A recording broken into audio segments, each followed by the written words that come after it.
bonjour à tous et merci d'être avec nous cet après-midi, ici même Bassin Labou, pour parler culture religieuse, bien entendu, dans cette émission Zigzag, puisqu'on a l'avantage d'avoir avec nous, et le plaisir aussi d'avoir avec nous le pasteur Pierre, comme d'habitude. Pasteur, bonjour.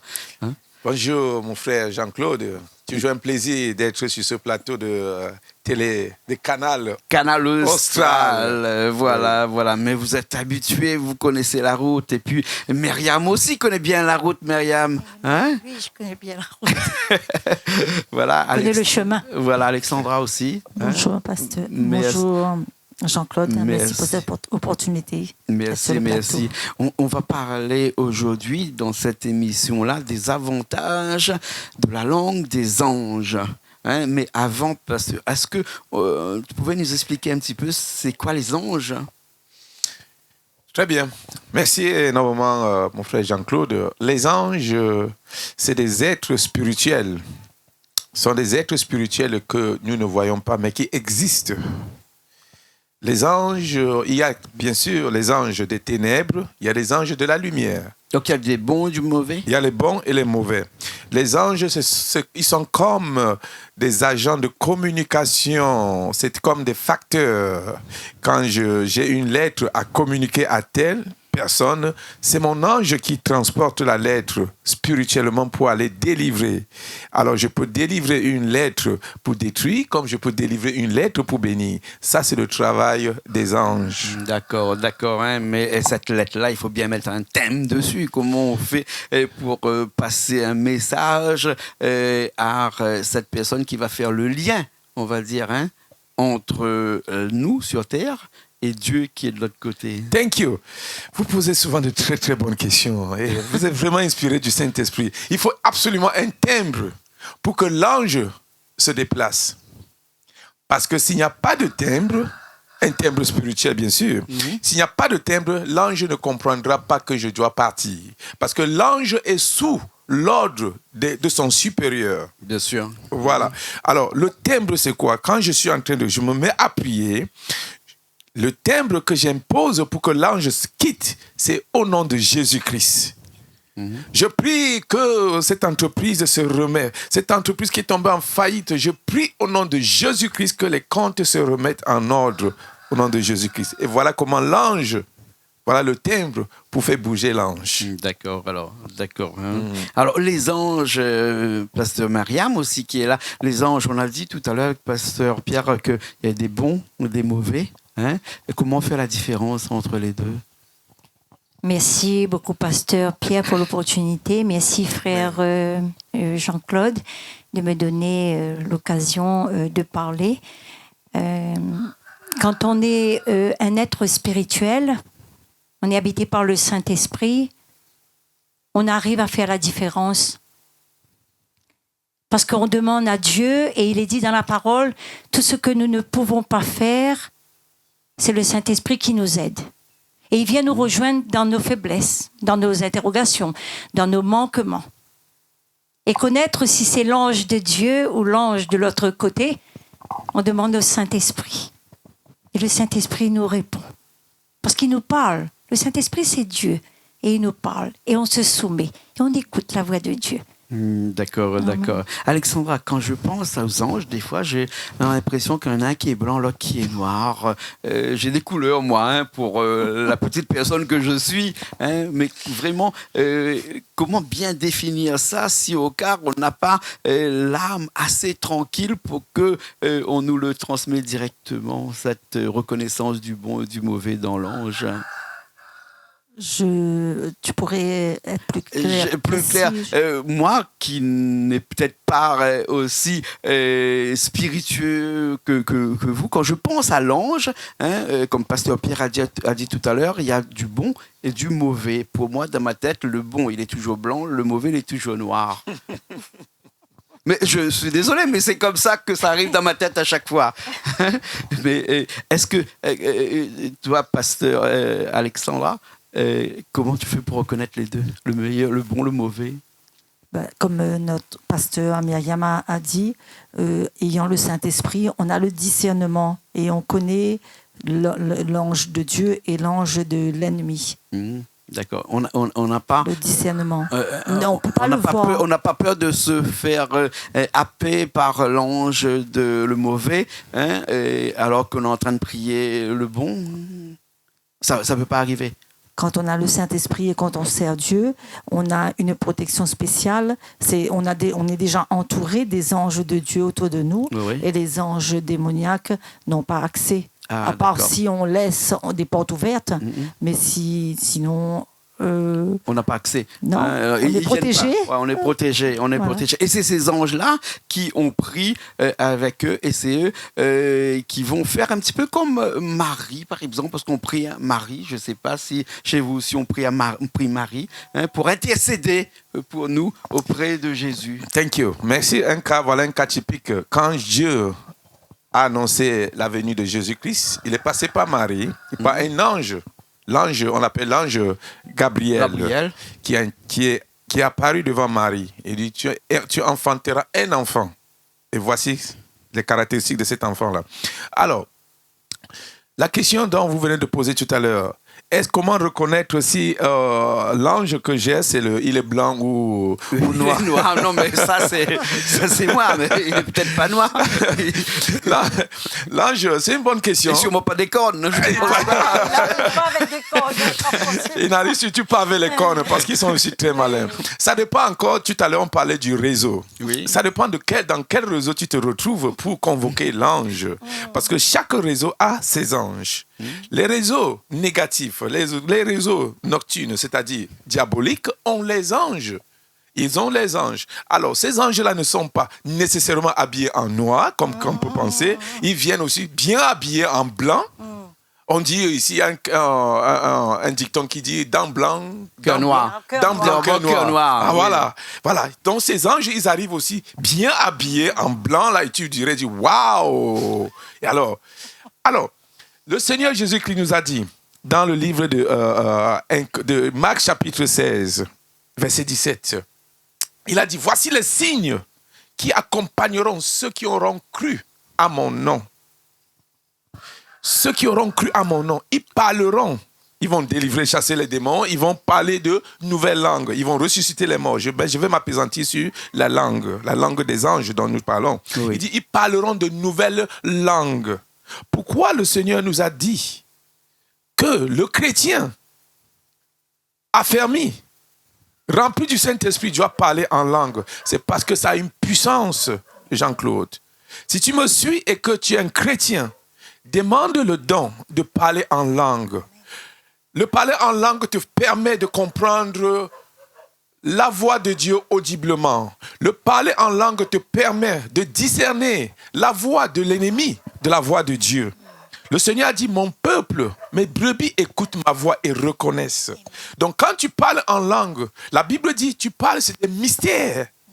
Alors quand je parle peut-être en français, en anglais, les anges de l'équipe adverse, c'est-à-dire du Satan, ils peuvent facilement intercepter ma prière.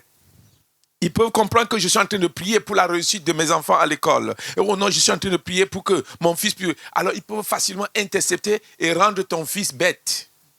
Mais quand je parle en langue, la Bible dit que c'est la langue des anges de Dieu. C'est-à-dire, Satan lui-même ne comprend pas cette langue-là. Voilà l'avantage. Mais pour nous pas parler une langue des anges, il faut l'apprendre. Hein? Voilà. Il faut l'apprendre. La langue des anges ne s'apprend pas.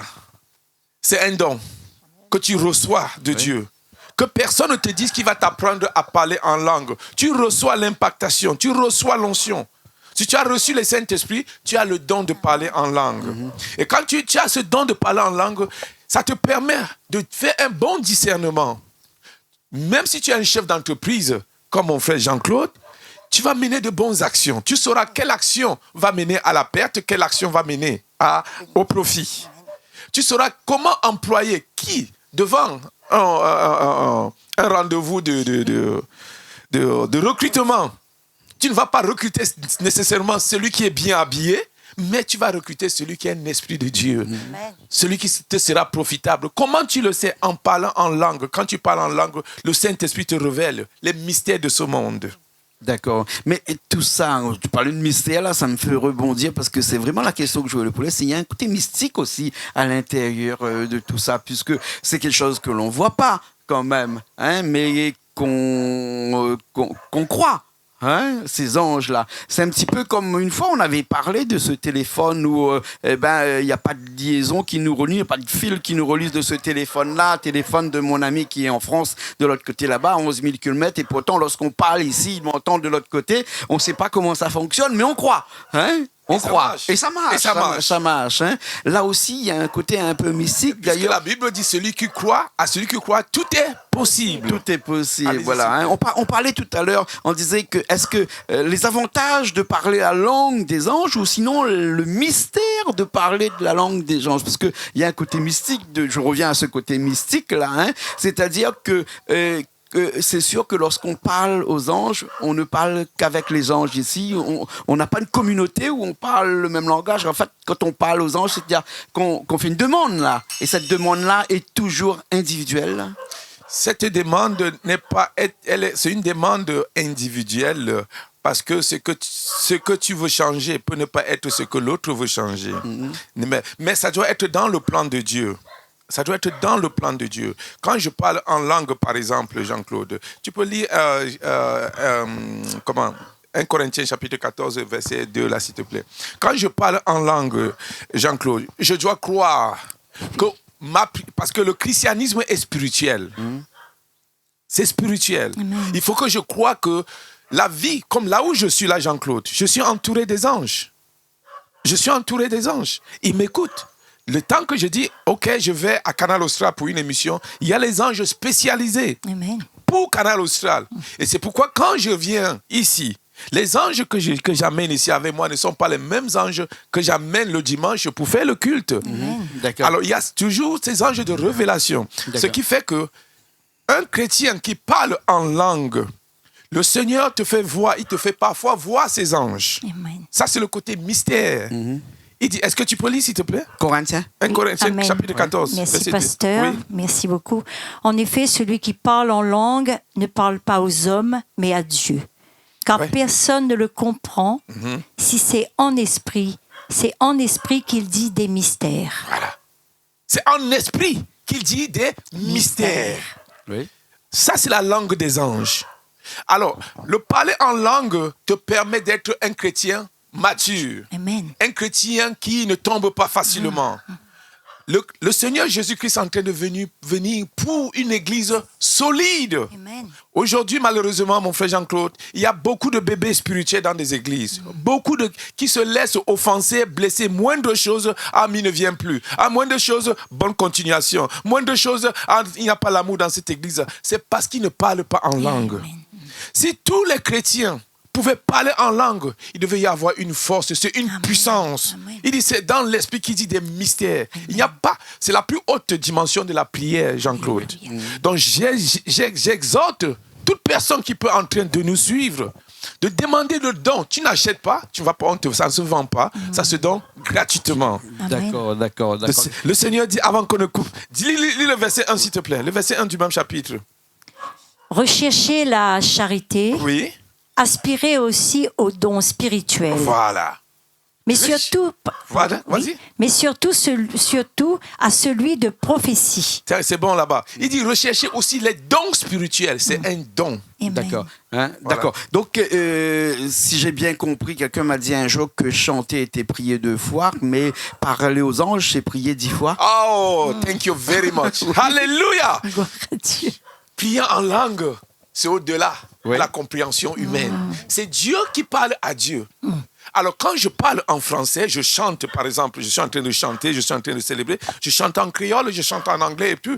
Les mauvais anges, les anges noirs, comme tu as dit tout à l'heure, ils comprennent tout ce que je dis. Alors, quand je vais sortir là, ils risquent, n'est-ce pas, de me causer un accident parce que j'ai dit, non, mais j'ai un rendez-vous à Canal Austral. Alors, mais quand je prie en langue, alors, le parler en langue permet que j'écarte d'abord tous ces gens-là. Et maintenant, je peux communiquer. Voilà pourquoi il a dit, le temps est venu où le vrai adorateur adorera le Seigneur en esprit d'abord et en vérité.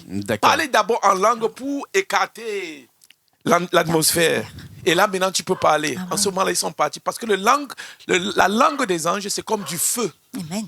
Des boules de feu. Si D'accord. je me mets à parler en langue ici, s'il y a les démons ici, ils ne vont pas résister. D'accord. Amen. Ils vont partir. Mais est-ce que les anges ont aussi leur spécialité? Est-ce que si je dois prier pour la famille, il faut prier à des anges de la famille? Si je dois prier pour le travail, il faut que je prie à des anges du travail? Si je dois prier pour autre chose, est-ce qu'il y a des spécialités pour les anges aussi? OK. Je crois que Pasteur Alexandra peut répondre à cette question. Merci, frère Jean-Claude. C'est selon ce que tu demandes. Si tu demandes pour le travail, il y aura des anges du travail. Pour la guérison, il y aura des anges de guérison. Pour les finances, il y aura des anges de finances. Parce que le Seigneur, Dieu, a prévu des anges pour chaque catégorie. Oui, exactement. Voilà. Ça me fait penser que, par exemple, dans d'autres religions aussi, ça existe, qu'on appelle, ici à La Réunion, je ne sais pas si vous connaissez les tatas, les esprits qui viennent sur telle ou telle personne. Il y a aussi des spécialités, là. Il y a de celui pour le travail, celui pour la famille, celui pour la guérison et tout ça. Et donc, ces gens-là, si on prie pour la guérison, par exemple, il y a une façon différente de prier pour la guérison que pour prier pour la famille, pour le travail, etc. Ou bien sinon, il faut vraiment croire à ce que l'on est en train de prier. OK. Avant que Pasteur Myriam ne puisse intervenir, Oui. Une question assez spéciale. Avec Dieu, nous avons un maître à qui nous adressons nos prières. Je dois lever cet équivoque-là pour que ça ne soit pas mal compris. Quand je prie, je ne prie pas à mon ange. L'ange, c'est mon serviteur. C'est mon serviteur. Alors, quand je prie, par exemple, pour la guérison, je prie pour mon entreprise, par exemple, j'adresse ma prière à Dieu. Amen. Et parce que mon Dieu, c'est lui qui m'a octroyé les anges, c'est lui qui a la capacité de dire, toi, ange des finances, vas-y débloquer cette finance-là. C'est à mon Dieu que j'adresse mes prières. Amen. Alors, mes anges qui sont là, je n'ai même pas besoin de leur dire, merci mon ange pour avoir réussi. Non, il n'a pas besoin parce que c'est son travail.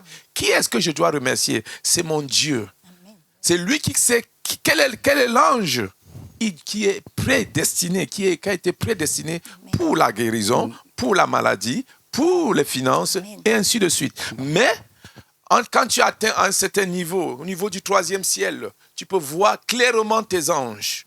Et tu dis, maintenant, c'est un problème de finances. Et parmi tes anges de finances, ils sont aussi de différentes catégories. Si j'ai affaire avec des institutions financières comme la banque, les anges de la banque sont différents que lorsque j'ai affaire avec un individu. Je suis en train de dire, vas-y, j'ai Pasteur Myriam qui me doit de l'argent depuis un certain temps, elle ne veut pas me payer. Alors l'ange que je déploie pour le adverse, il n'est pas le même ange que celui des institutions financières. D'accord. Alors, Là, entre parenthèses, avec les institutions financières, on a les anges des principautés. bien sûr. Voilà. D'accord. Ça, c'est les anges les plus forts. D'accord. Myriam, peut-être. Hein. Est-ce que c'est vrai qu'on a tous un ange gardien? Ou bien sinon, c'est des on-dit, ou bien c'est pas vrai, hein, ou sinon il y a beaucoup d'anges et qu'il faut prier chaque ange en fonction de sa demande. Oui, on a- Mais est-ce oui. qu'on a un ange gardien qui veille sur nous, qui fait attention? Merci beaucoup, pasteur. Merci beaucoup, frère Jean-Claude. Oui. Je pense que quand on est né, on est sur cette terre, Dieu nous donne des anges. Et c'est à nous de les faire travailler, ces anges-là.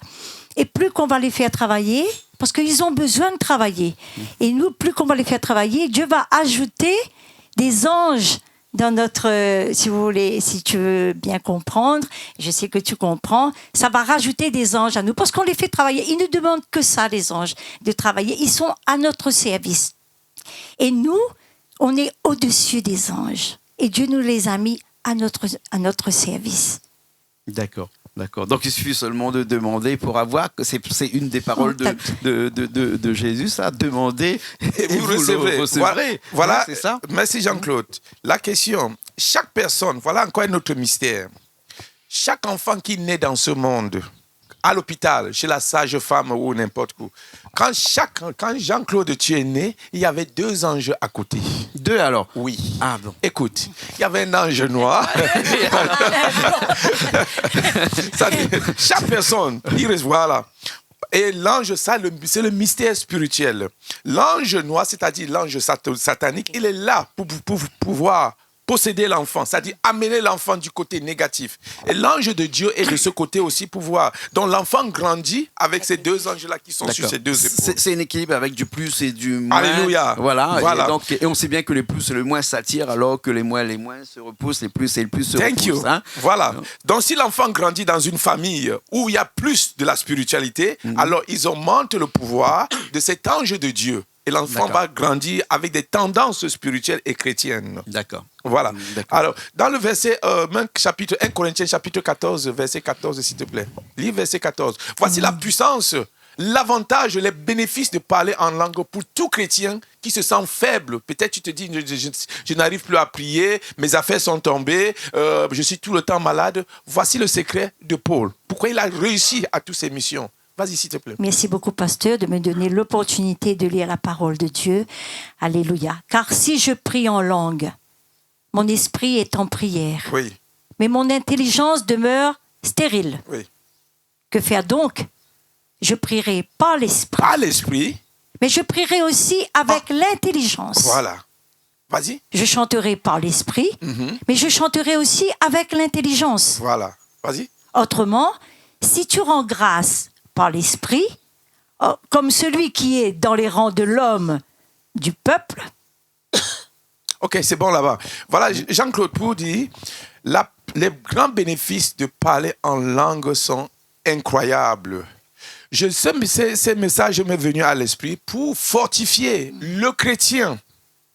Le chrétien n'est pas supposé être un homme ou une femme faible. Amen. Le Seigneur Jésus-Christ est en train de venir pour une église mature. Mais on se rend compte qu'il y a beaucoup de bébés chrétiens dans des églises. Bien sûr. Bébés chrétiens, bien sûr. moindre chose, ils tombent et je me demande à quoi va ressembler l'enlèvement. D'accord. Est-ce qu'on peut expliquer à tous les gens qui nous regardent un petit coup, Oui. cette parole-là entre l'intelligence et l'esprit, hein? Et qu'est-ce qui fait la différence entre l'intelligence et l'esprit? Parce que si on prie avec son esprit, on diminue son intelligence, d'après ce qui est dit ici. Alors donc, on va prier avec son intelligence, hein, pour essayer d'équilibrer ce plus et ce moins-là.